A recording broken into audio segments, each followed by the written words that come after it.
Good morning, friends. So glad that you could join me here on this Wednesday morning for a brief devotional thought. What a blessing it has been to be a part of what God is doing here at the Roswell First Church of the Nazarene. And tell you what, our kids that were able to go to Elevate had a wonderful time, and we're so glad that they were able to do that. So thank you for lifting them up in prayer. And also, if you're in the Roswell, New Mexico area, we'd invite you to come on out and join us for a fam night at 6:30 p.m. Come hungry, because we'll plan to serve a meal there at that activity, and would love to see you there. Thank you for taking a little bit of time to spend with me in devotional thought as we set the tone for our day. We're reading from A.W. Tozer's Renewed Day by Day devotional book, and let's just go ahead and dig right in to today's devotional. The title is The Praying Man, Purity and Honesty Are Essential. James 4:3. You ask and receive not, because you ask amiss, that you may consume it upon your lusts. That's what James 4:3 says. This is what A.W. Tozer writes. Prayer is usually recommended at the Pentecost for all ills and the key to open every prison door. And it would indeed be difficult to overstate the advantages and privilege of Spirit-inspired prayer. But we must not forget that unless we are wise and watchful, prayer itself may become a source of self-deception. Boy, isn't that true? You know, I had someone once in a church that I was pastoring say, you know, prayer, if you're not careful, prayer can become an idol. And reading the Bible can become an idol. Is that possible? Well, yes. When it supersedes our connectedness in a relationship with God. When reading the Bible is just primarily just a reading of information, and it's not changing and transforming our hearts. When prayer just becomes verbiage, and we're just praying things that we repeat over and over again, and we're not connecting with God, then that's not what God intended for it to be. He desires a personal relationship with us. This is what A.W. Tozer continues to write. He says, there are many kinds of prayer as there are problems, and some kinds are not acceptable to God. The prophets of the Old Testament denounced Israel for trying to hide their iniquities behind their prayers. Christ flatly rejected the prayers of hypocrites, and James declared that some religious persons ask and receive not because they ask amiss.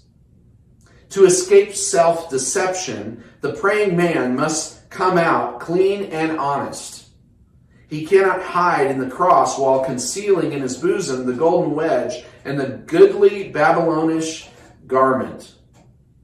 Grace will save a man, but it will not save him and his idol.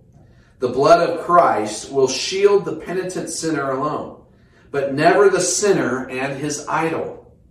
Faith will justify the sinner, but it will never justify the sinner and his sin. No amount of pleading will make evil good or wrong right. A man may engage in a great deal of humble talk before God and get no response because, unknown to himself, he is using prayer to disguise disobedience. Wow, what a powerful devotional for today.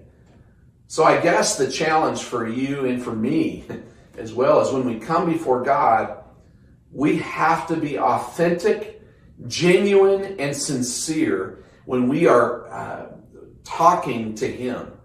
We can't just show up and just say a few words and go home.